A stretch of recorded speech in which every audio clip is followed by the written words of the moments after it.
La palabra está tomada de la Biblia latinoamericana en el Antiguo Testamento. Vamos a leer el capítulo 1 y 2 del libro Primera de Macabeo. Todo empezó con la victoria del macedonio Alejandro I, hijo de Filipo, el cual saliendo de Grecia derrotó a Darío, rey de los persas y de los medos, y reinó en su lugar. Este fue el primer soberano del mundo griego. Después de muchas batallas y de asaltar fortaleza y dar muerte a los reyes de esas naciones, llegó hasta los confines de la tierra, recogiendo los despojos de muchos pueblos, y cuando el mundo se quedó callado y sometido a su poder, se puso muy orgulloso.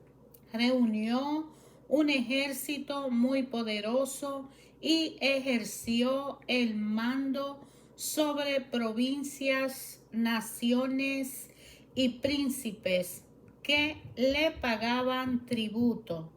Después cayó enfermo y comprendió que iba a morir.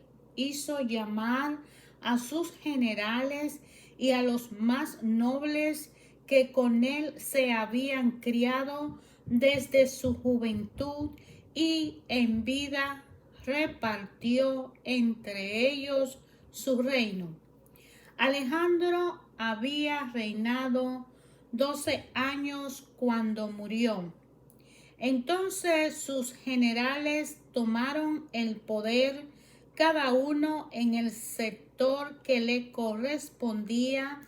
En cuanto él murió, se ciñeron la corona, y sus hijos después de ellos durante muchos años, llenando la tierra de males.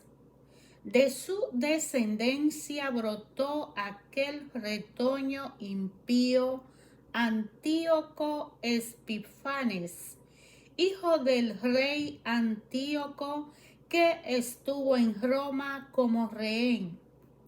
Llegó a ser rey de el año 137 de la era de los griegos. Fue entonces cuando aparecieron en Israel unos rebeldes que lograron convencer a mucha gente. Les decían: pactemos con los pueblos que nos rodean, pues desde que nos separamos de ellos hemos tenido que soportar muchas percances. Tal idea tuvo buena acogida y algunos acudieron decididamente al rey. Este los autorizó para que adoptaran las costumbres de los pueblos paganos. Con ese permiso construyeron en Israel un gimnasio al estilo pagano. Se hicieron prespucios y renegaron de la alianza santa para unirse a los paganos y pecar libremente. Cuando Antíoco se sintió seguro de su poder, proyectó apoderarse también de Egipto para reinar en las dos naciones. Entró en Egipto con un poderoso ejército, con carros de guerras, elefantes, caballos y una gran armada. Atacó a Ptolomeo, rey de Egipto, que se retiró ante él y fue derrotado, muriendo muchos de los suyos. Se apoderó de la ciudad fuerte de Egipto y recogió los despojos del país. El año 143, Antíoco volvió después de haber derrotado a Egipto y pasando por Israel, subió a Jerusalén con un poderoso ejército. Entró con insolencia en el santuario y se llevó el altar de oro, el candelabro de la luz con todos los accesorios, la mesa de los panes ofrecidos, los vasos, las copas, los incensarios de oro, las cortinas y las coronas, y arrancó todo el decorado, la moldedura de oro que cubrían las entradas del templo. Se adueñó también de la plata, oro, objeto de valor, y de cuantos tesoros ocultos pudo encontrar. Tomándolo todo, partió para su patria, después de haber derramado mucha sangre y de hacer declaraciones insolentes.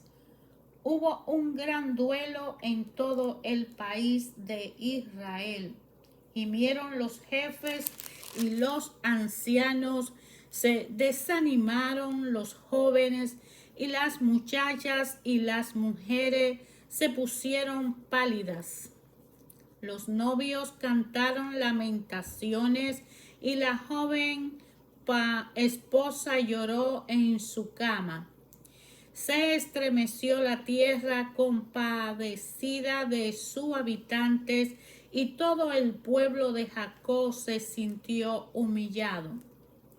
Después de 2 años, el rey mandó a la ciudad de Judá al director de impuestos, que llegó a Jerusalén con un poderoso ejército.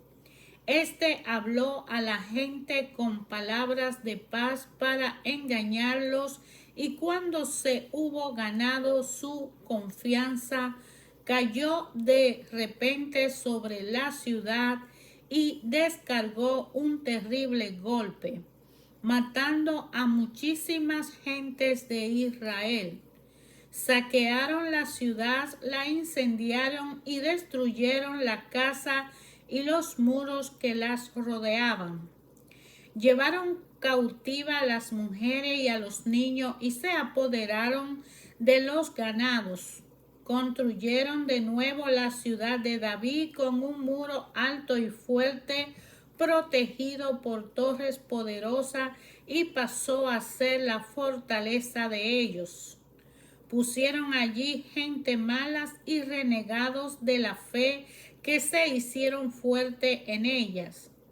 Almacenaron armas y alimentos y reunieron en ellas todo lo que pudieron recoger en la ciudad, llegando a ser una constante amenaza.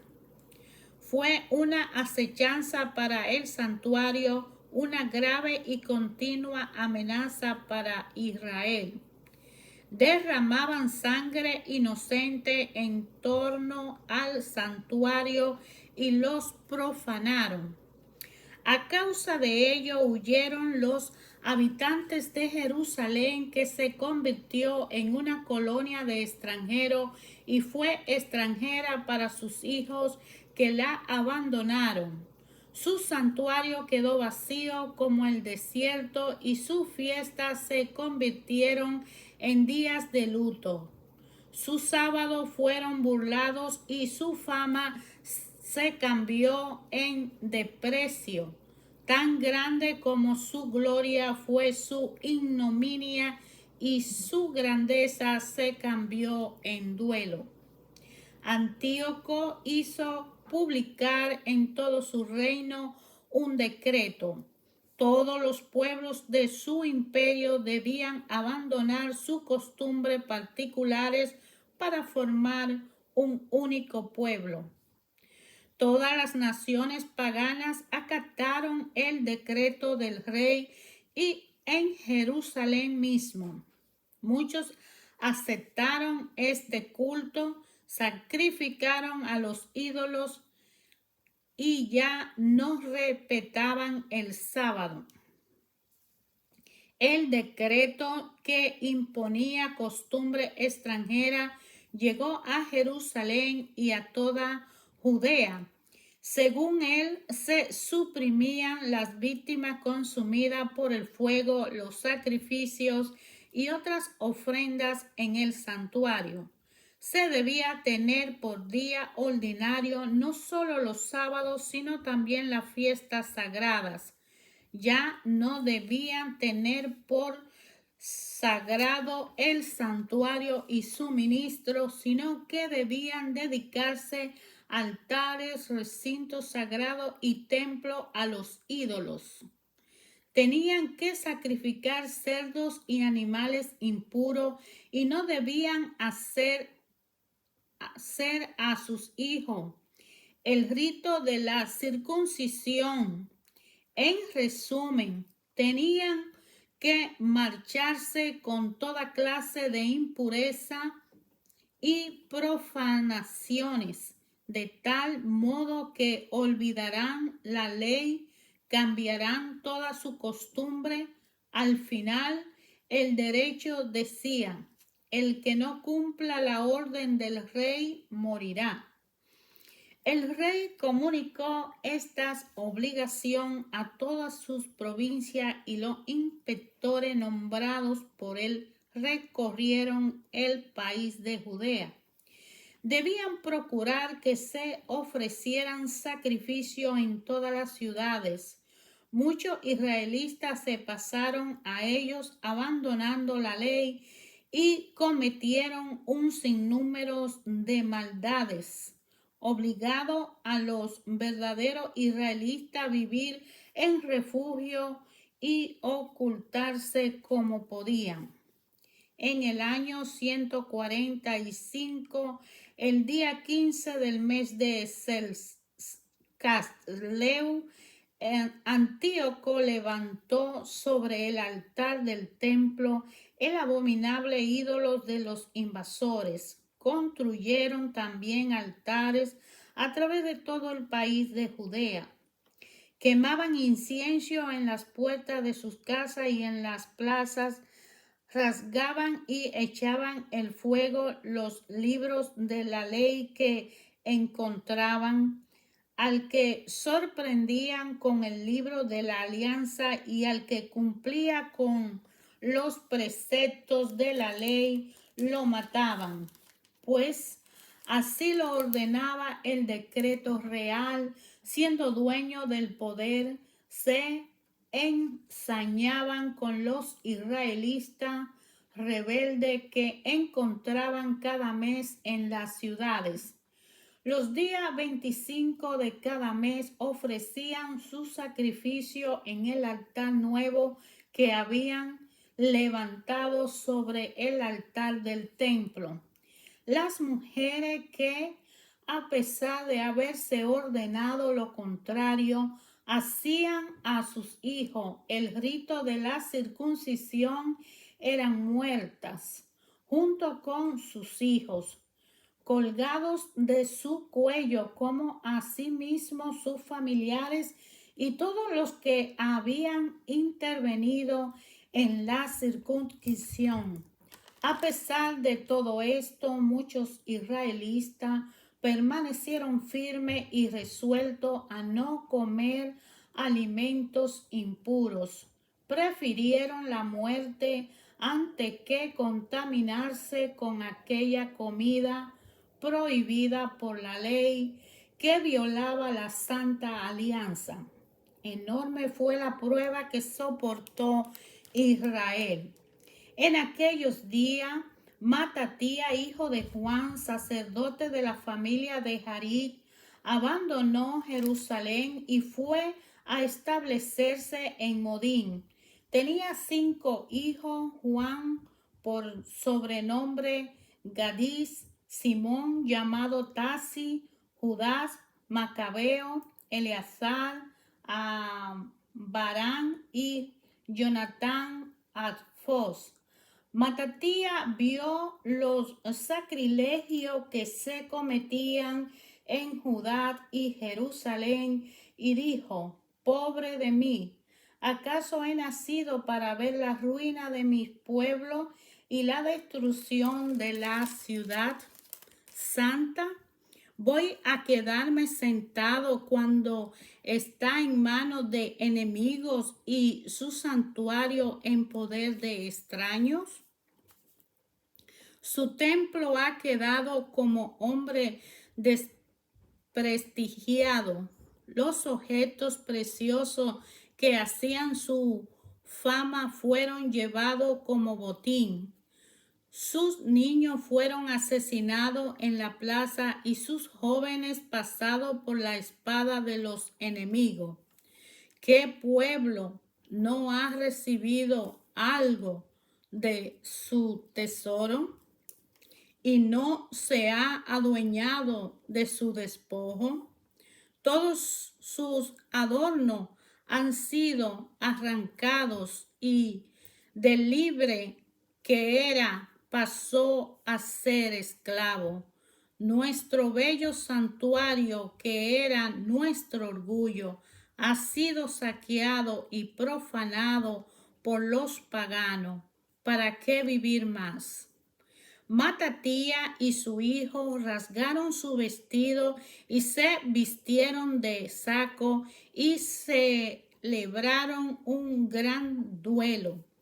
Entre tanto, los delegados del rey que obligaban a los judíos a renegar de su religión llegaron a Modín para organizar un acto sagrado. Mientras muchos israelitas fueron a ellos, Matatía y sus hijos se agruparon. Los delegados del rey, dirigiéndose a Matatía, le dijeron: Tú eres uno de los jefes de esta ciudad. Eres un hombre importante y conocido, y te siguen numerosos hijos y familiares. Ven pues a cumplir tu primera orden del rey, como se hizo en las demás naciones y como lo han hecho también los hombres de Judá y los que han permanecido en Jerusalén. Tú y tus hijos serán nombrados entre los amigos del rey y les mandará oro, platas y muchos regalos más. Matatía a grandes voces respondió: Aunque todas las naciones que forman el reino abandonen la religión de sus padres y se sometan a las órdenes del rey Antíoco, yo, mis hijos y mis familiares seguiremos fieles a la alianza de nuestro Padre. Líbrenos Dios de abandonar la ley y los preceptos. No obedeceremos las órdenes del rey para apartarnos de nuestra religión, ni a la derecha ni a la izquierda. Cuando terminó de decir esta palabra, un judío se adelantó a la vista de todos para ofrecer incienso sobre el altar que se había construido en Modín. Según el decreto del rey, al verlo Matatía, su celo se encendió, se estremeció su corazón y se dejó llevar por su justa indignación. Se abalanzó sobre el otro y los degolló sobre el altar. Al mismo tiempo mató al delegado del rey, que obligaba al pueblo a sacrificar, y después derribó el altar. Así mostró su celo por la ley, como había hecho Finja con Zambri, el hijo de Salomón. Matatía se puso luego a gritar en la ciudad: El que tenga celo por la ley y sea partidario de la alianza, que me siga. Enseguida él y sus hijos huyeron a los cerros, dejando cuanto tenía en la ciudad. Entonces muchos hombres que buscaban la justicia y querían ser fieles a la ley marcharon al desierto, llevando a sus hijos, mujeres y ganado, porque se le hacía la vida imposible. Los funcionarios del rey y la gobernación de la ciudad de David en Jerusalén recibieron la información de que unos hombres habían desobedecido la orden del rey y habían ido a esconderse en las cavernas del desierto. Al saberlo esto, numerosas tropas del rey lo persiguieron y les dieron al alcance. Lo cercaron y se prepararon para atacarlo. Era el día sábado. Les hablaron así: basta ya, salgan y obedezcan la orden del rey, si quieren salvar sus vidas. Ellos respondieron: no saldremos y no obedeceremos la orden del rey de violar el día sábado. Los atacaron inmediatamente y ellos no se defendieron. Ni siquiera le tiraron piedra ni intentaron cerrarle la entrada de sus refugios. Moriremos, decían, pero el cielo y la tierra recordarán que fuimos asesinados. La gente del rey lo atacó aquel sábado y murieron todos, hombres, mujeres y niños. Más de 1,000 personas en total, además del ganado.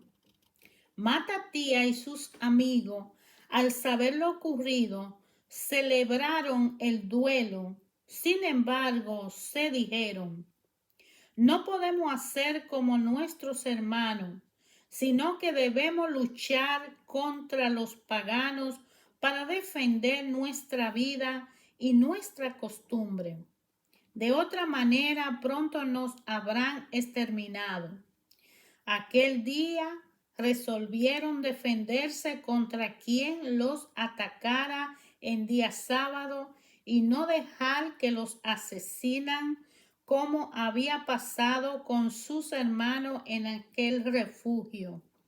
Por entonces se unió a ellos un grupo de los asideos piadosos israelitas, valientes, entregados de corazón a la ley. Se le unieron también todos aquellos que huían de la opresión y con esto se fueron fortaleciendo. Lograron formar un ejército y comenzaron a hacer justicia a los pecadores rehenes, a los pecadores renegados. Estos tuvieron que huir a países extranjeros para salvarse. Matatía y sus amigos hacían expediciones, destruían los altares, imponían el rito de la circuncisión a los que encontraban incircuncisos y perseguían a todos los desvergonzados. La empresa prosperó en sus manos. Defendieron la ley contra los extranjeros y sus reyes y se impusieron a los renegados. Cuando se acercó su muerte, Matatía dijo a sus hijos: ahora mandan los insolentes y los violentos. Es un tiempo de crisis en que Dios descarga su enojo.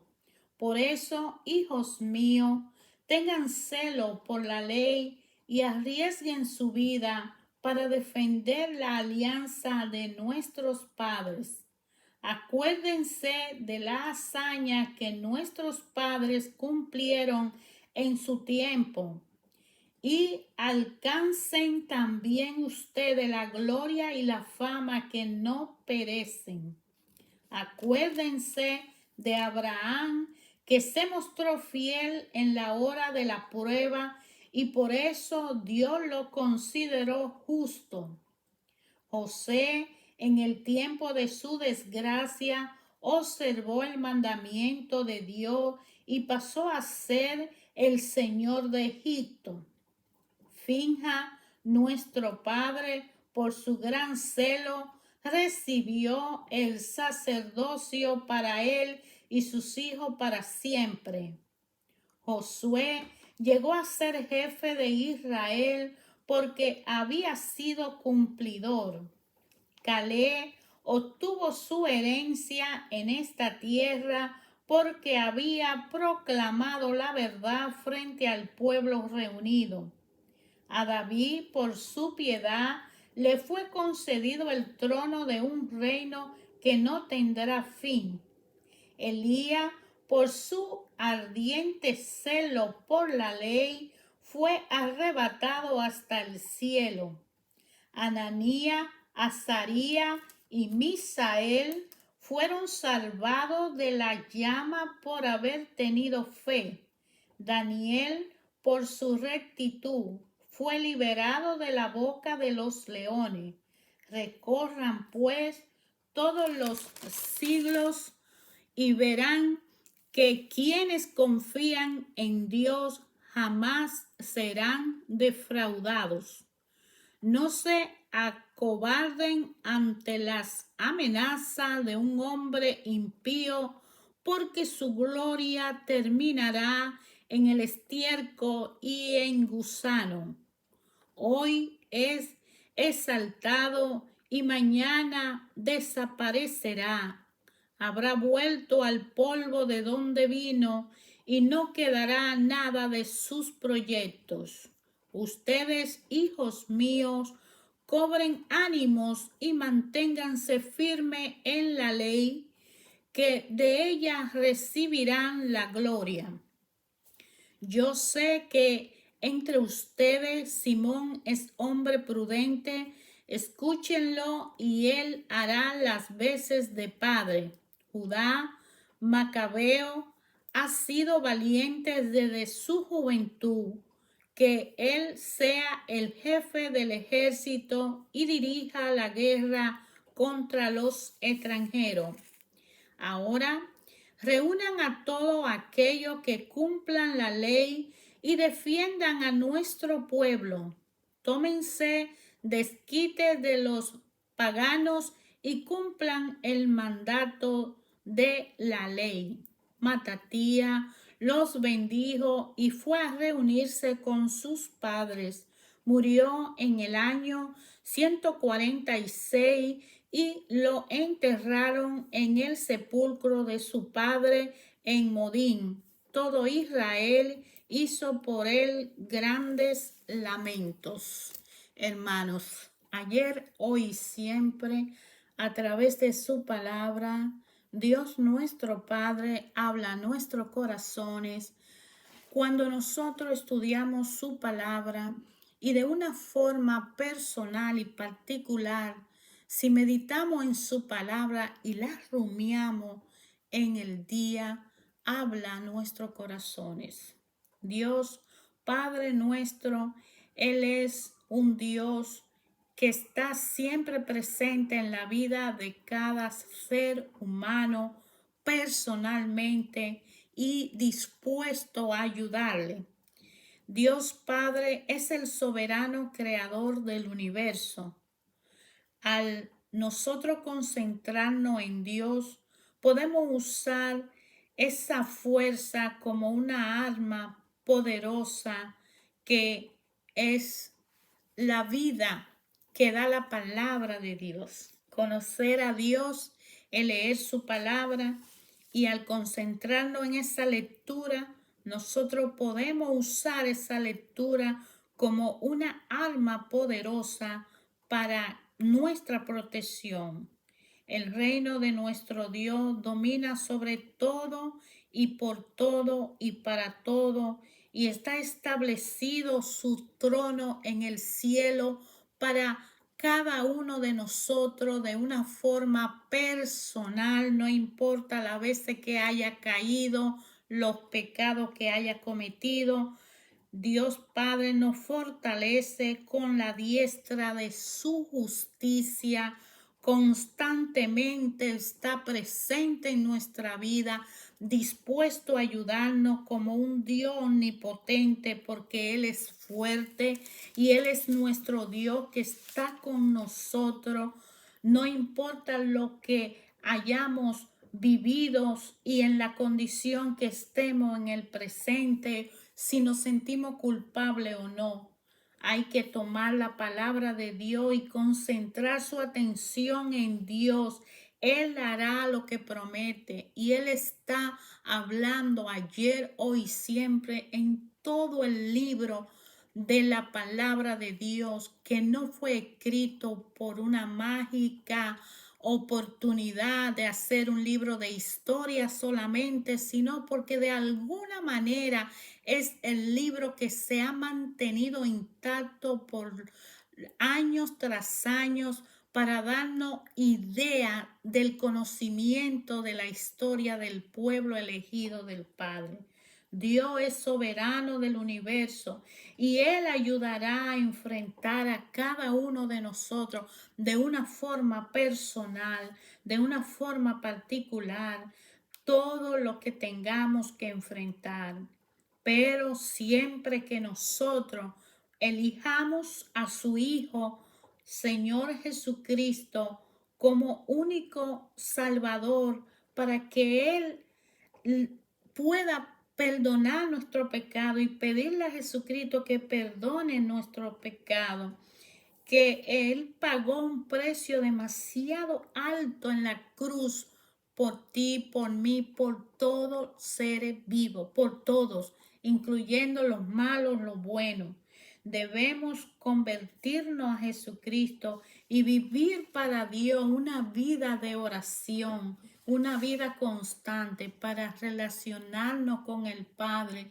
Nosotros necesitamos desearlo de corazón, tener a Jesucristo como nuestro amigo, convertirnos a Él, recibirlo a Él, vivir en Él y con Él y pedirle que nos conecte con el Padre y sacar ese tiempo, sentarse en silencio y decirle a Jesucristo que quiere oír al Padre. ¿Y por qué no directamente? Si no es una persona que está conectada con Jesucristo, aún el Padre está ahí para cualquier ser humano que necesite conectarse con Él. Es simplemente sacar ese tiempo, apartarse y estar en silencio. Incluso en medio de una bulla, si apartamos esa conciencia para pensar en el Padre y decirle, Padre, quiero oírte, háblame. Y el Padre te va a hablar siempre que tú le des el tiempo. Dios habla a través de la Biblia, a través de su palabra. Si nosotros estamos dispuestos a escucharle, nosotros necesitamos tiempo para poderlo oír, porque si le damos 5 minutos para que Él diga, no es el tiempo de nosotros, es el tiempo de Él. Si nos abrimos, si abrimos la puerta y decimos, Padre, quiero oírte, habla mi vida, ¿cuál es tu plan? ¿Cuál es tu propósito conmigo? Necesito que tú me hables, que tú me guíes. Dios usará cualquier medio, cualquier circunstancia para a través de ello poderse comunicar con nosotros. Pero necesita que le demos tiempo. Dios tiene un plan para cada uno de nosotros y Él lo dice en su palabra. Él pide que preguntemos cuál es su propósito que Él tiene con cada uno de nosotros. Yo le digo, Padre, háblame. ¿Cuál es tu plan? ¿Cuál es tu plan para mi vida? ¿Cuál es el propósito que yo debo cumplir? ¿Qué quieres conmigo? Aquí estoy, porque nosotros no debemos al Padre. Y así como yo, Él espera que todos sus hijos, todos nosotros somos pecadores y Él lo reconoce y lo sabe, pero aún así Él espera que vayamos a Él y que le demos tiempo a que Él nos hable. ¿Qué puede ser el tiempo? Media hora, 20 minutos, 5 minutos. Hay gente que le da 2 horas, hay gente que le da 1 hora, hay gente que le da 40 minutos, o hay otros que le dan media hora y otros 15.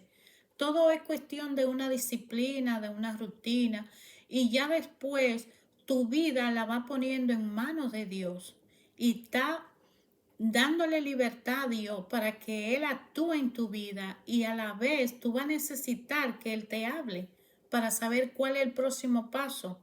Si va a comprar esa casa, si va a comprar ese carro, si conviene mudarte a esa casa, si conviene este negocio, si conviene estar con esta persona, si es la persona que quiere a tu lado, si son los lugares que quiere que tú estés o que ellos estén en ti o tú en ellos. Sí, todo en nuestra vida, todo.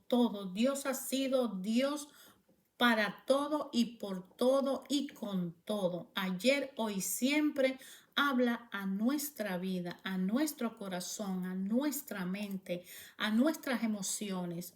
Cuando no tenemos una relación personal con Dios, nos agarramos de Jesucristo para que Él venga, porque Él pagó un precio por la salvación de todos, no de uno ni de otro, por todo.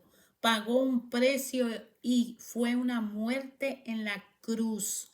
Por eso resucitó, porque fue al Padre, debido a que Él vino y pagó para que cada uno de nosotros pudiera estar con el Padre y el Padre estar con su Hijo, con nosotros pecadores, que no nos merecemos el amor del Padre, pero que el Padre espera que nos reconciliemos con Él, que clamemos, que le lloremos, que le hablemos, que le demos gracia, que en los momentos tristes, alegres y felices, en los momentos que nos vaya bien o nos vaya mal, estemos con Él.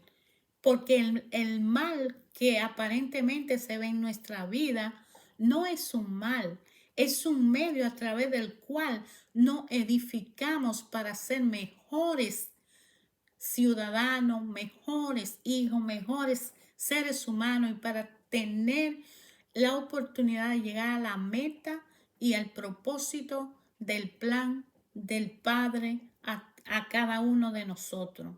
Todos tenemos pruebas, todos debemos pasar pruebas, todos estamos llamados a vivir momentos difíciles, pero de la mano del Padre somos guiados para que a través de esa prueba podamos superarla con éxito. De manera que leer la palabra de Dios, elegir la Biblia de tu preferencia, buscar, investigar y sacar ese tiempo para estar a sola con el Padre, cumplir las reglas, las ordenanzas, los mandamientos y ayudar a hacer un mundo mejor en medio de las dificultades en que cada uno esté, en el espacio que nos toque estar, con la persona que nos toque compartir, y ser el ejemplo vivo de Cristo, y preguntarnos en todo momento: ¿qué haría Jesucristo si estuviera